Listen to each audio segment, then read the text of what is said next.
to thank the Chief Rabbi for coming through. The Chief Rabbi, I don't have to tell you, is part of the furniture of Waverley Shul. Been here, I think, longer than I've been here. So a big thank you to the Chief Rabbi. I'm very looking forward to it. We all need inspiration, especially in preparation for a Yom Tov. Thank you, Rabbi Bukas, for such a warm and generous introduction. As you said, we're old friends from yeshiva days, and so it's such a special joy to be here with you and to pay tribute to you and your Rebbitzin on the wonderful work that you're doing here at Waverley, with your tremendous compassion and spiritual message and depth of content and care for the people. I know that you're touching the lives of so many of this congregation, and just may Hashem continue to bless you in the holy work that you're doing. And of course, for me to be at Waverley is always such a joy and a pleasure. It brings back so many memories. Having been here at a time as the rabbi of the Beit Yisrael Minyan on this campus, serving here together at the time with Rabbi Fachler of blessed memory, and then later afterwards with Rabbi Rose, and it was such a special time for me and for my family. Two of our children were born here at this while we were here in this shul.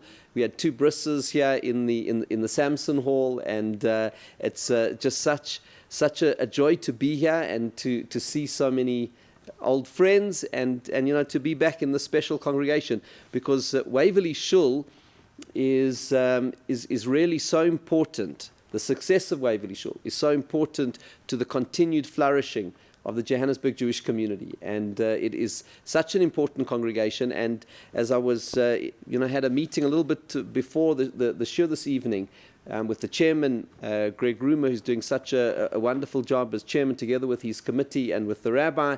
And I'm sure everyone who's seen who drives past the shul can see the construction, and I think there are a lot of plans afoot to build a beautiful youth center and investing in the future of the youth.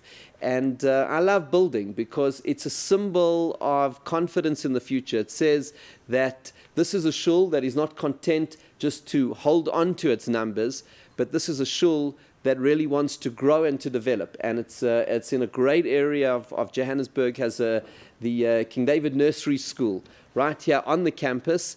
And it's something which is truly special from that point of view. And so to have the sense of the potential growth, to have the sense of the potential growth of the shul and the future, and really to have a group of people who committed to saying this is a shul that must grow and develop and reach even greater heights is something which is inspiring to me. And especially when one looks at where we've all been through such a difficult 2 years and emerging now completely from COVID, that is such an important sign, because as the world and in general our country and specifically our community emerges from COVID, what we need, the spirit that we need in our community, is the spirit which is contained in this congregation, which says now's the time to grow. Now's the time to make a difference and to not be complacent with where we've come from, not to look at preserving only, but to look at growing. And that's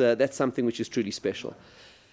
There's a concept of inheritance. Everybody knows the concept of inheritance, that parents who pass away hand down their property to their children.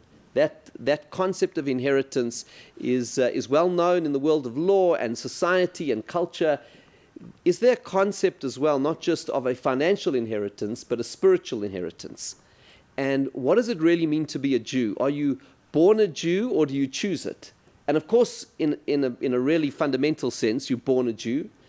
We know a person is Jewish by definition of being born to a Jewish mother. So you are born into it, and in that sense, we inherit our Jewish identity and our Jewish values. It's something that we are born into, so it's like an inheritance. It's a spiritual inheritance, like a financial inheritance, in that sense that it comes automatically with birth.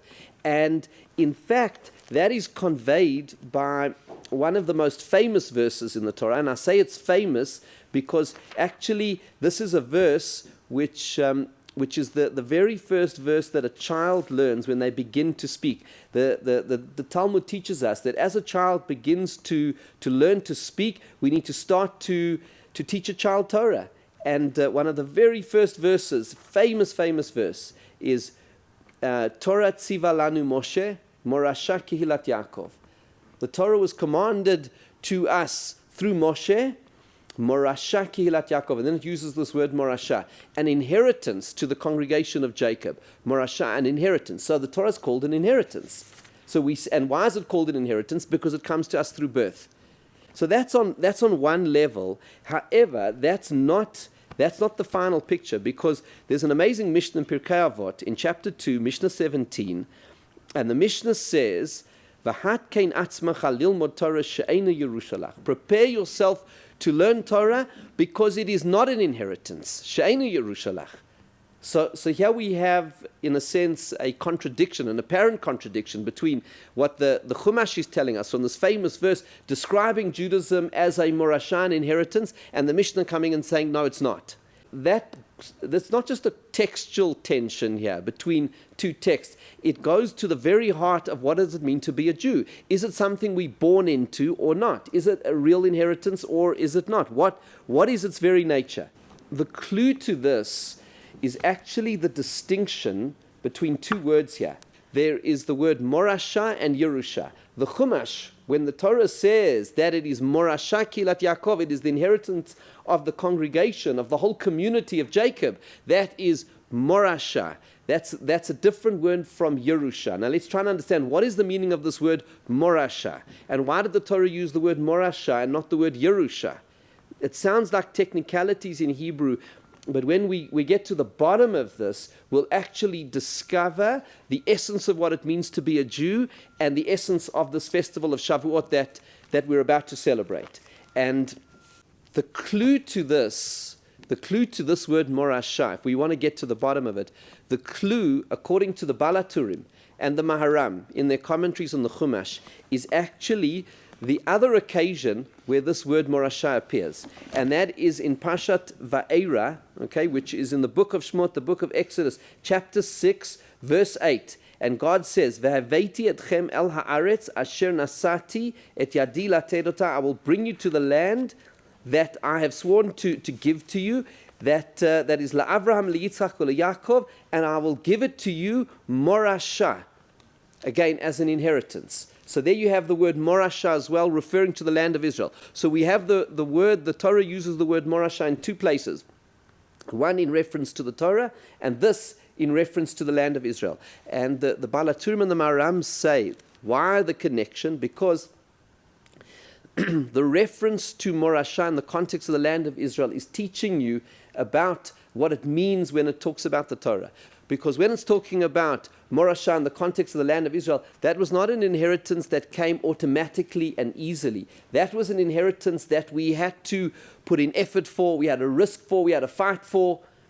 When Joshua takes over from Moses and he leads the people into the land of Israel, there was a battle on their hands. It was the promised land. It had been promised to Abraham, Isaac, and Jacob, but there were nations in the land, and they had to enter it, and there were wars. They did offer for peace. In fact, our sages and our sources teach us that God commanded them to offer peace and to try to make peace deals with the nations who were there, who rejected all of their overtures for peace. So in the end, they had to fight for it. But it did not come easily. Inheritance is automatically. When a parent passes away, that inheritance comes directly to the inheritors. And actually, in Jewish law, in halakha, it's even more automatic than in secular law. Because in secular law, when a person passes away, the property goes into the estate. And then the inheritors have to take it from the estate. In halakha, it goes directly from the parents to the children. It's automatic, no effort. It just happens by itself. And so what they teach us, the Balaturim and the Maharam say that in actual fact, this is teaching us the importance of the word morasha, that in the context of the Torah, what it means is something that we're going to have to put in effort for. And that's actually what the Mishnah in Pirkei Avot is really saying. It says, prepare yourself for this. Hatkein, prepare yourself in order to learn Torah. She'eina Yerushalach. It's not a Yerusha. It's not just an inheritance. This is a morasha. It's a heritage. It's something, it is a heritage, it is something which you need to work for, and you need to choose it, and it's something that is not going to come automatically to you. And in that sense, And this is something which the commentators on that Mishnah point out. The Tiferet Yisrael, for example, says on the Mishnah, when it says Einu Yerushalach, it's not your inheritance. When it's talking about the nation of Israel, it is indeed a guarantee that Am Yisrael, the Jewish people, will always have the Torah, and it will pass from generation to generation. In fact, Haksava HaKabbalah, in his commentary here on the Chumash, says that Morashah means it's forever, it's eternal. There's a guarantee that there'll always be Torah with the Jewish people. It is part of our very essence and the identity of who we are. In fact, Rav Sadia Gaon says, when he's making the prediction in around about the year 800-900, and he's talking about the future of the Jewish people, he's saying there will always be a Jewish people because we are carrying the Torah in this world, and Hashem has guaranteed that the Torah will be in this world, and therefore we are guaranteed of a future. There will always be a Jewish people, and there will always be Torah with Am Yisrael, with the Jewish people. But as individuals, says the Tiferet Yisrael, there an individual has to make the active choice to say, I want to be part of the Jewish people, and I want a part of the Torah, and if I choose it, I will have it, and if I don't choose it, I can choose to abandon it, and then walk away from it and walk away from the Jewish people, as has occurred on numerous occasions with individuals throughout our history. And individuals may step aside and say they want to abandon it, but as a nation, it will always be there, but each individual has to make a choice. Am I in or am I out? Is this something that I want for myself or is it not? It is not a Yerusha, it's not an inheritance, it's a Morashah, it's a heritage, which means we have to claim it, we have to own it, we have to choose it, and we have to put effort into ensuring it. And that's essentially what happened on Shavuot. Because when God came to the Jewish people, He came to the Jewish people, He didn't force us. He came to the Jewish people and He said, here is the Torah, we had to make a choice. Naaseh v'nishma. It's true, the Gemara says that the occasion was so overwhelming, and this is how the Maharal interprets the Gemara, the occasion was so overwhelming that the people felt tremendous pressure and a sense of inspiration to be able to accept it and to say, listen, this is something that we want. But ultimately, they had to say, Naaseh v'nishma, we want this, we accept it. They made a choice. Shavuot is the anniversary not only of Hashem giving us the Torah, but the anniversary of Am Yisrael, the Jewish people, saying, Naaseh v'nishma, we will accept it. So there is choice. And each person has to make a choice.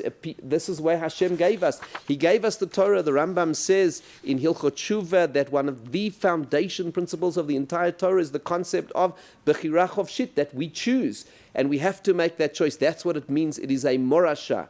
It is a heritage which we choose, not a Yerusha which comes to us automatically as an inheritance. We have to make that choice.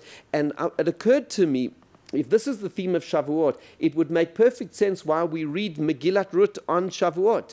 The book of Ruth, we read on Shavuot because what is really the book of Ruth about? It is about the contrast between two individuals. One who was born into the system and abandoned it, and one who was born outside and chose it.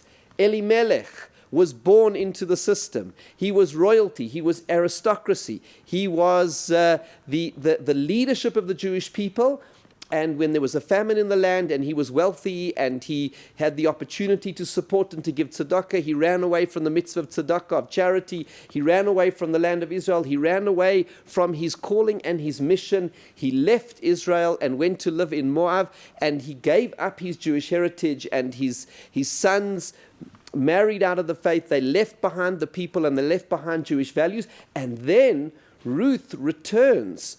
She is born into royalty in Moab, and she gives up the privilege of the royalty in order to accept the privilege of being a Jew, and she converts and she chooses it. In fact, many of the laws of conversion are learned from that famous speech that Ruth gives to her mother-in-law Naomi, wherever you go, I will go, your people will be my people. Those are where many of the laws of conversion. So you have this contrast between Elimelech, who is born into it but gives it up, and Ruth, who is not born into it and chooses it. And that is what Shavuot is about. It is about actively saying, this is our morashah, this is our heritage, now we are claiming it, now we are choosing it. And that's perhaps why the book of Ruth is read. And it's also very interesting that the Talmud learns many of the laws of conversion from what happened at Mount Sinai when we received the Torah. Because it's true, we appeared at the foot of Mount Sinai as the children of Abraham, Isaac, and Jacob with tremendous lineage, and we are their children. But ultimately we had to choose it. We had to say Naseh v'nishma. We had to go through that process of conversion. We had to say, this is indeed what we want. And from that concept of choice takes us to the next stage of it, which is choice comes with something else, and that is effort. Because one step is I choose it. The second step is the effort of saying this is something that I have to work for. And here, if you look carefully in the language of the Mishnah, you will see it. The Mishnah says, that same Mishnah we were quoting before, V'hat kein atzmacha lilmod Torah she'ena Yerushalayim. Prepare yourself to learn Torah. Prepare yourself before you can receive the wisdom of Hashem, because it is not just an automatic inheritance. What does it mean to prepare yourself? So Rabbeinu Yonah says, prepare yourself means work on your character, your midas. Become a mensch. Refine yourself to be able to receive it. Because the Hashem's Torah is so great, it is filled with the divine wisdom. We have to raise ourselves to make ourselves worthy of it. It's not just something, firstly, it's not automatic, we have to choose it. But secondly, even after choosing it, we have to put effort into to make ourselves worthy of it. And not only the effort of working on character, but the effort of working on the mitzvahs. And saying this is something that we are prepared to, and that we want to, and that we are inspired to really invest time and energy in. And to say this is not a product that we consume, but it is a way of life that can transform us and that gives us the opportunity to achieve greatness. And in a certain way, this is looking at things from a completely different perspective, because in a culture of consumerism, there is a culture which says a product has to be made as easy as possible for the consumer. And any friction in the transaction, in the enjoyment of the product, any friction is going to lead to less consumers. It's just a simple law of economics. If the price is higher, then fewer people are going to buy it. If the way to purchase it requires more effort, if you have to leave your home to go and buy it, or you can just click to buy it, or if it's 2 clicks or 3 clicks, or if the product requires you to assemble it, or it's just going to arrive ready-made, and who's going to assemble it? Every bit of effort required to enjoy the product is going to mean there are less consumers for it. It's just a simple law of economics. But Torah is not a product. It is the divine formula to live the best life that we can possibly live. It is the divine formula for living with meaning and purpose. It is the divine formula for true and lasting happiness. It is the divine formula to create ourselves into people of greatness, to refine our character, to nurture our relationships. It is the divine formula to make us people of ethics and character. It's the divine formula to make us people of spirituality, connected to our loved ones, connected to our friends, connected to God. It is the divine formula for how to be a giver rather than a taker. It is a divine formula to be a person who contributes and makes a difference. But with this divine formula comes one thing, and that is effort. And we need to, therefore, as we prepare for Shavuot, flip the way that we look at it. Instead of saying this is a product to be consumed and therefore the less effort the better, rather this is a way to become a better person. This is a way to do something which is really worthy and really meaningful. And do we not know the wisdom of that other teaching in Pirkei Avot, which is right at the end of chapter 5, famously says, Lefum Tzar Agra, in accordance with the effort is the reward. And we know that. The most worthwhile things in life come with effort.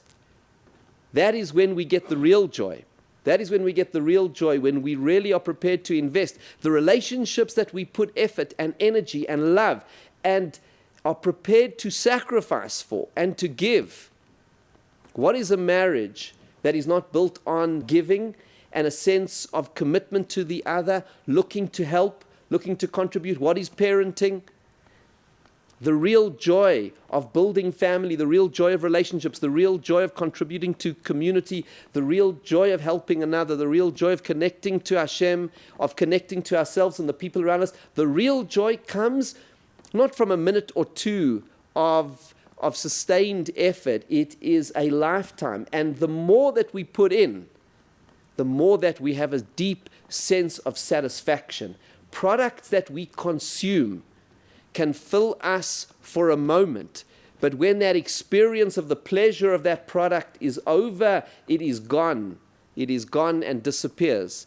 Whether it is a product which is a food product, a clothing product, whatever product it is, it gives us that moment of pleasure, that moment of excitement, and then it dissipates into the ether, and we're then looking for the next one, and the next one, and the next one.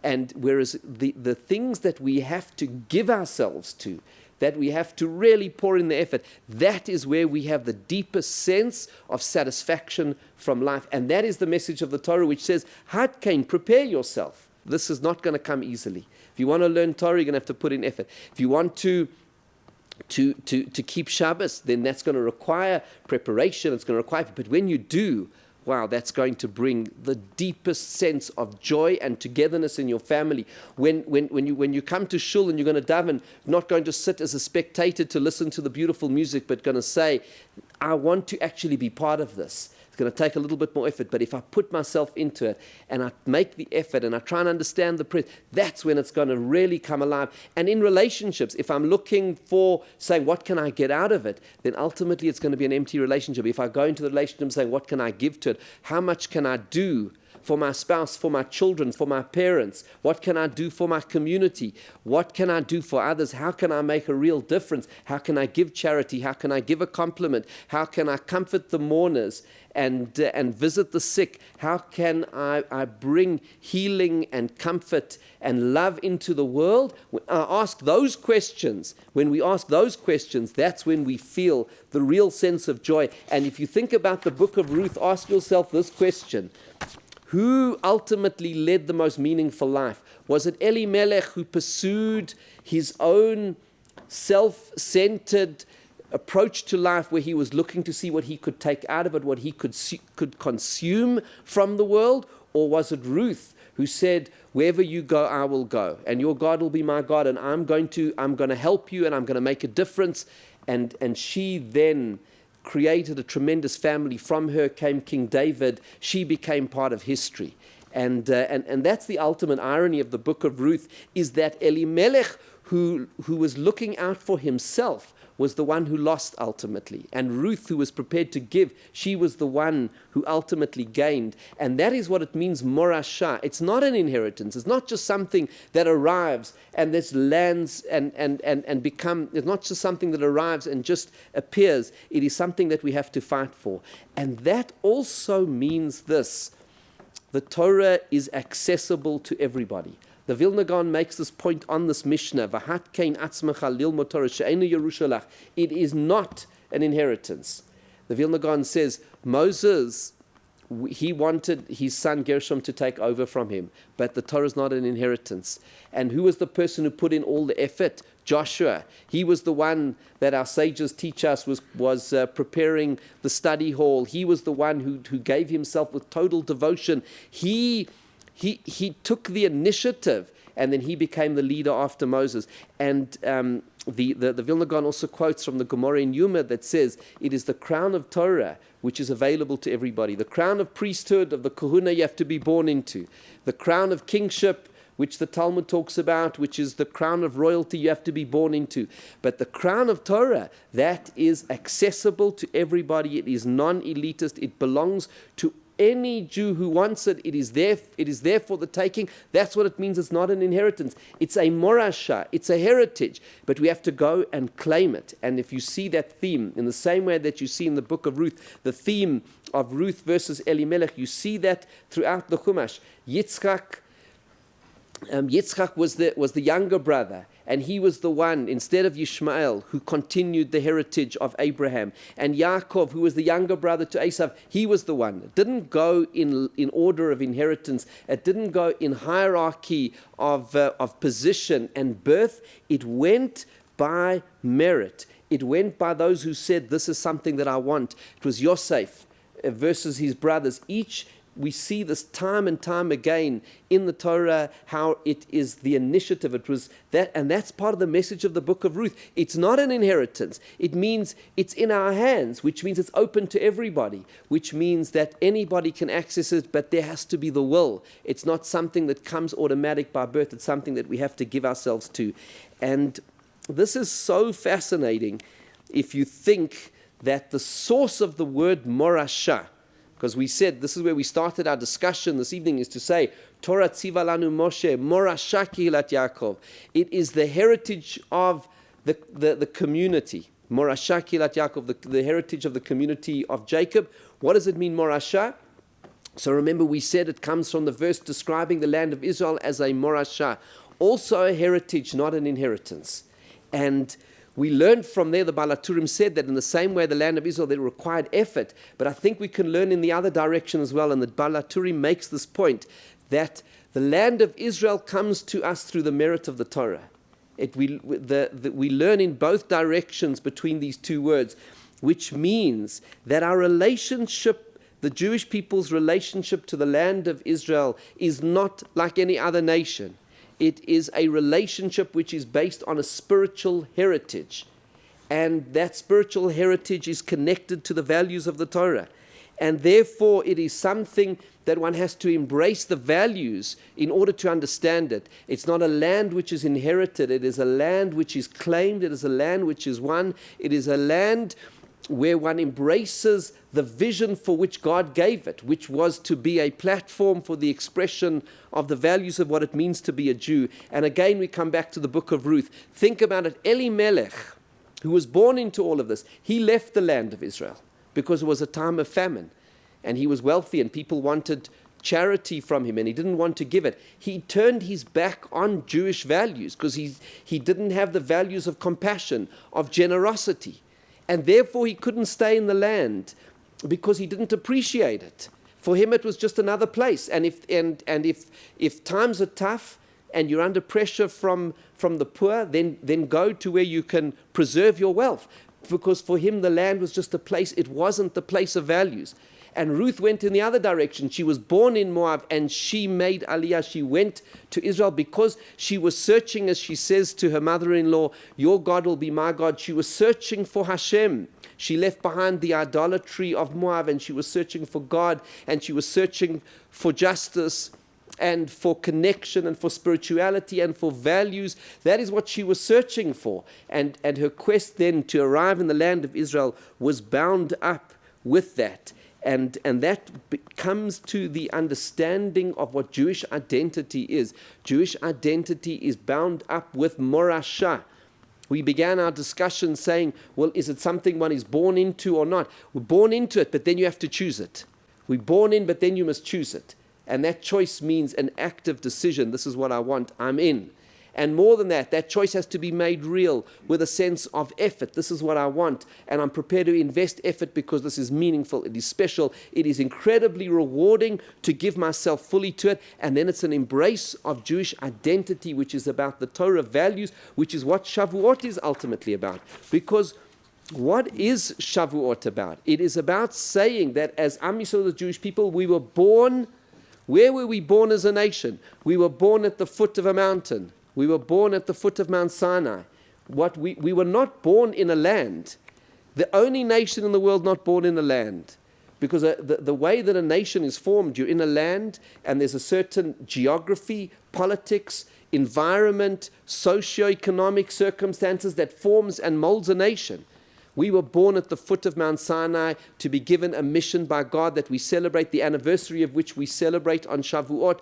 We become a nation because Hashem gives us His values. Then we bring those values to the land, to Eretz Yisrael. We bring the morashah, the heritage of the Torah and Hashem's values, and we bring that to the morashah, to the heritage of the land of Israel. and that becomes a continuation of the Jewish mission. And so there is the profound and real sense that on Shavuot we are celebrating the anniversary of the birth of the Jewish people, which is at the foot of the mountain, because our defining essence is the values of the Torah that God gave us when we first heard the 10 commandments at the mountain. Anochi Hashem Elokecha, I am the Lord your God who took you out of the land of Egypt. Here is my Shabbos: honor parents, respect one another. It was the birth of a people through the divine values of the Torah. And yet we have to receive those values, but choose them. To say, as Hashem says, I place before you these two paths. Therefore choose life and choose blessing, because that is the path of the Torah, because we have the choice. So we make the choice. We claim our heritage, our morasha, because it's not a Yerusha, it's not just an automatic inheritance. We have to claim it, we have to put in the effort, and that is what we celebrate on Shavuot. And finally this, the Ksava Kabbalah says the word morasha has one other dimension, and that is to give it over to the next generation. Yerusha is what I receive. Morasha is what I give over.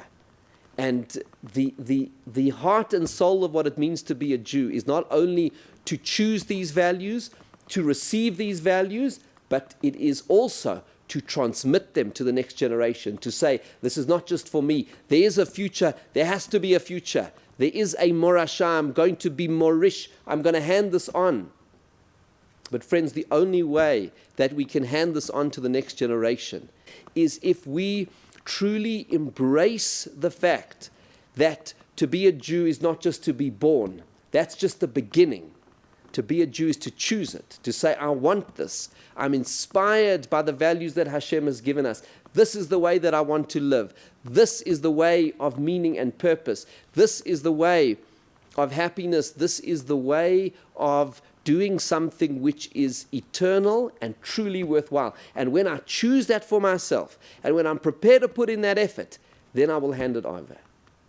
But if I say to my children and to my grandchildren, this is just an accident of birth, this is just an inheritance, it just came automatically, then they're going to say, but then why must I continue it? In order to transmit it to the next generation, we have to say, in order to transmit it to the next generation, we have to say, I choose this, I own it, I claim my heritage, I want it, I celebrate my heritage, I own it, I invest in it, I care about it. I'm going to do everything in my power to make it something which is inspiring and beautiful, which it is because it comes from Hashem. And when we live like that, then this morasha, this heritage, this spiritual heritage becomes ours, but it also becomes the morasha, that which we hand on to the next generation. And Shavuot is the festival that we celebrate all of this. We celebrate our heritage, we own it, and we give thanks to Hashem, and we recommit ourselves to say, this is what I choose, this is what I want, and let's go forward together to the future. Thank you so much.